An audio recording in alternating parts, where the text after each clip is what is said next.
वालेकुम दोस्तों हिन महिल असांजे पाकिस्तान में अफ़सोसनाक वाक़ियो पेश आयो आहे जंहिंखे 4 ॾींहं थी विया आहिनि हज़ारा कबीले सां जेको थियो आहे मच्छ शहर में जेको चोथों ॾींहुं आहे त हुननि जा लाश रखियूं ऐं दफ़नाइनि नथा। एॾी इंतिहा पसंदी एॾो ज़ुल्म जंहिंमें माना इंतिहा पसंदी जे लाइ क़ुर शरीफ़ में का अहिड़ी गुंजाइश कोन्हे। तंहिं करे मां क़ुर शरीफ़ मां उहे दलील ॾींदुसि ऐं इंतिहा पसंदी खे रद्द कंदासीं, छो त इहो इंतिहा पसंदी असांजे पाकिस्तान में अमेरिका पखेड़ियो हुयो ऐं अमेरिका जी पॉलिसी हुई, जंहिं पॉलिसी खे हिन महिल ख़तमु कयो वियो आहे। हिन महिल चीन जी पॉलिसी हले पियो थो। चीन मुल्क जो असांजो दोस्त मुल्क आहे। बहरहाल हिन महिल ताईं उहे इंतिहा पसंद उन पंहिंजे इंतिहा पसंदी खां बाज़ नथा अचनि।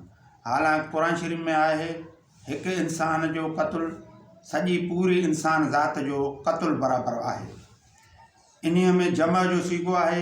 ईअं न आहे त शियो हुजे त उनखे क़त्ल कजे, सुन्नी हुजे उनखे क़त्ल कजे, बरेलवी हुजे उनखे क़त्ल कजे या देवबंद हुजे उनखे क़त्ल कजे। कंहिं बि इंसान ज़ात खे मज़हबी तरीक़े सां या कंहिं लेवल सां क़त्ल करण जो हुकुम कोन्हे, छो त इंसान जे दिफ़ा जो हुकुम आहे त कंहिं बि इंसान हिकु इंसान जो क़त्ल सॼे आलम इंसान जो क़त्ल तस्वर कयो वेंदो। क़ुर शरीफ़ में आयत आहे, यानी सॼे इंसान ज़ात जे लाइ प्रोग्राम आहे त को कंहिंखे माना कख जेतिरो बि इज़ाब न ॾिए, कंहिंखे बि ईज़ाब न ॾिए, कंहिंखे मारे न, कंहिंखे क़त्ल न करे, छो त हू सभु अल्लाह जा मख़लूक आहिनि। सभु अल्लाह जे ऐं अल्लाह जे रसूल जे माना उन्हीअ जे लेवल सां हीअ सॼी काइनात या रसूल जे लेवल सां पैदा थी आहे। हीअ सॼी काइनात जे बराबरी जे निज़ाम तहत इंसान खे माना जीअण जो हक़ु मिलियल आहे।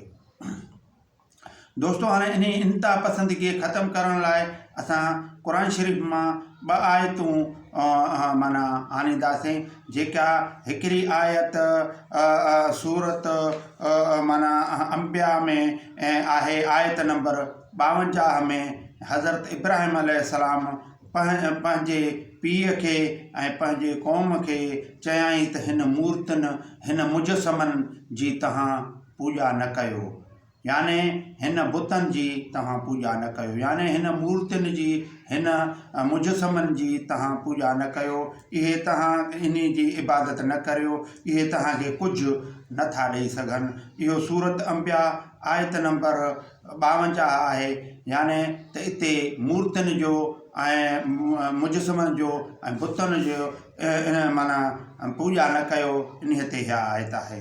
हाणे सूरत वरी सबा में आयत नंबर 13 में वरी ॿी आयत आहे त हज़रत सलेमान अलैहिस्सलाम खे अल्लाह साईं ट्रामो नरम करे ॾिनो, जंहिं मां हू ट्रामे मां वॾा क़िला ऐं मूर्तियूं ऐं माना मुजसमा ऐं हौज़ ऐं जेॾा वॾा प्याला देगियूं इहे ठाहींदो हुयो।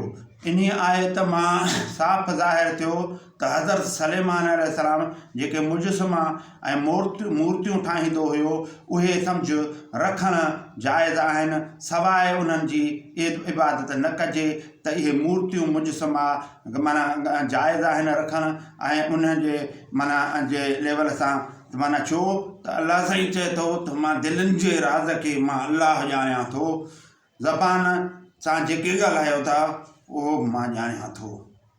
इन्हीअ मां मुराद साफ़ ज़ाहिर थियो त माना हे जेको मूर्तियूं ऐं मुजसमा जेके हज़रत सलेमान अलैहिस्सलाम ठाहींदो हो, देगूं ठाहींदो हो, प्याला वॾा ठाहींदो हुयो, इहे सभु उन वक़्त जे नज़ाकत सां उहे मूर्तियूं मुजसमा ठाहींदो हुयो, जेके माण्हू ख़रीदो फ़रोख़्त करे वञी पंहिंजे घर में रखंदा हुआ, मगर उन खे न पूॼींदा, उन जी इबादत न कंदा त गुनाह कोन्हे, उहो जाइज़ आहे। जिथे सूरत अंबिया में जेको सीगो इस्तेमालु कयो आहे अरबीअ जो, उहो साॻियो सीगो सूरत सबा में आयत नंबर 13 में बि साॻियो अरबी जो सीगो इस्तेमालु कयो आहे, जेको मूर्ति मुजसमे लाइ कमु आयो आहे, उहो साॻियो सीगो बीठो आहे। मां हिननि मौलवियुनि इंतिहा पसंदि मौलवियुनि खे ॿुधाइणु चाहियां थो त हीउ किथों जो इस्लाम आहे जेको तव्हां माण्हूअ खे क़तलु कयो।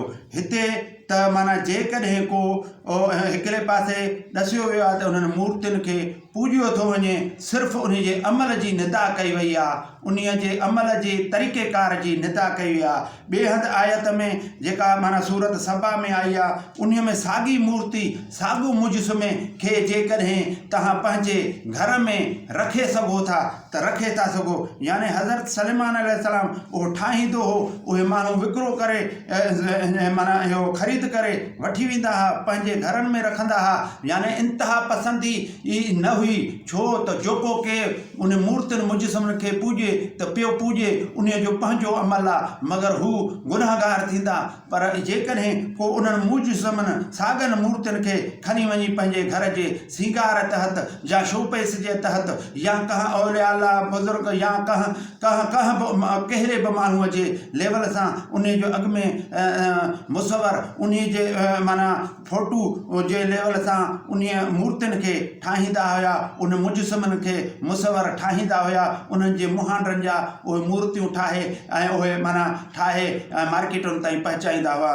दोस्तो महिरबानी, अस्सलाम वालेकुम।